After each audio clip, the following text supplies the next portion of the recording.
So then the feds come in Right. and start raiding Murder Inc. offices, which are in the Def Jam section. Yeah, in the Worldwide Plaza. In the Worldwide Plaza. A historic building. Yeah. I got the feds running up in there. And I remember that building, you guys actually shared the office space with Microsoft. Ogilvy and Mathers, Microsoft, $1 billion. The Right. building, Worldwide Plaza, was I think it's a landmark for New York City. Of course. Because at the top, it peaks, it goes into it's like one of those type of historic buildings, and I had the feds running up in there. You have the feds running up in there, and the feds have a conviction rate of 95%, something like that. Higher. But I tell you why, because everyone takes the plea.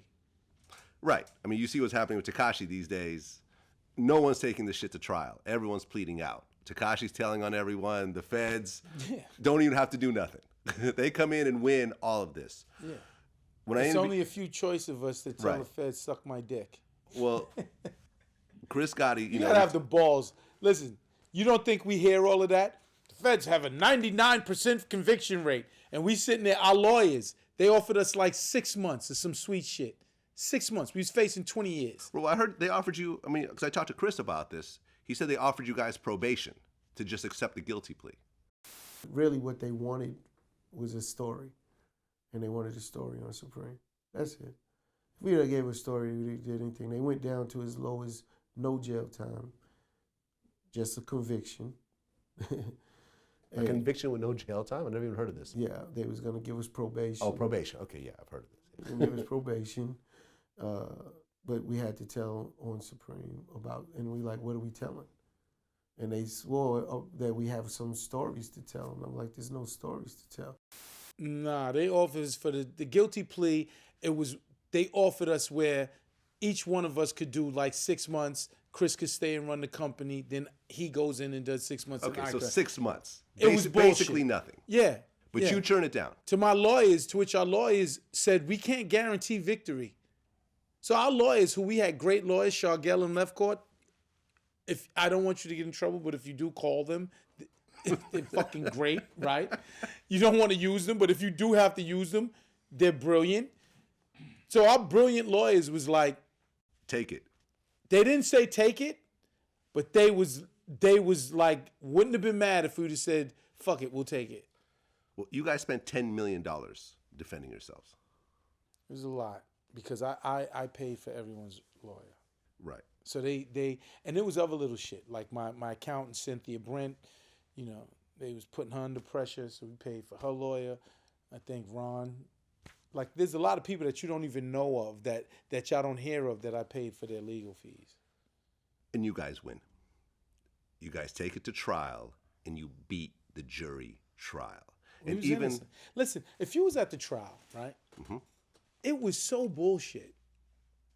One of the highlights of the trial was this. These fucking the Carolyn Picorni, she was the prosecuting attorney. She's taking 2 hours going over these text messages, right? So she's talking about a conversation that I'm having with someone who she believes is supreme. Now get this, Vlad. 2 hours. And I'm saying that I love you and I'm always be there for you to the end and saying things of that nature. And she's like, I'm talking to Supreme. So like 10 minutes into thing, I go to Shargell and Lefcourt. I'm like, yo, I'm speaking to my wife. That's Debbie. They said, what? I said, yo, I'm talking to Deb. That's me and Deb talking. Me saying that I love you and I'll be with you and I'll be with you till I die and all of these things. That's not Supreme. So they didn't know. My lawyers sit back, they sitting back, and they let them go on for like 2 hours. When they was finished, Shargell, Your Honor, ladies and gentlemen of the jury, we just want to know all of the things you heard. He was speaking to his lovely wife who's sitting right there in the first row. He wasn't talking to Kenneth Supreme McGriff. He was speaking to Debbie Lorenzo. The judge, who was a fucking prick, okay? And I say that crystal clear because the judge was a racist prick who thought we was guilty and said in the court, not with the jury there though, that's the one thing I'll give him. Come on, you know these guys did something. I was like, what the fuck? So he was a fucking piece of shit. George Corman, if you get in his fucking court, if you're black, yo, you better fucking have a great lawyer. And it just so happens he liked Shargell. But when Shargell said that, Judge Corman, he got up out of his seat, looked at the prosecuting attorney, and start saying, "You fucking idiots." He didn't curse. I'm exaggerating. But he was angry. Yeah. You got us in court doing, and you don't even know what these text messages saying or who he's talking to, and this is your case?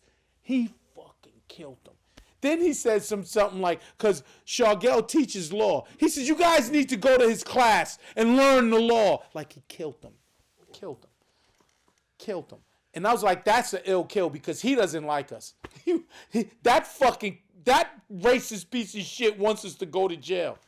He said in the courtroom, he said, you know they did it. What? We didn't do it, dog. What the fuck? It's crazy.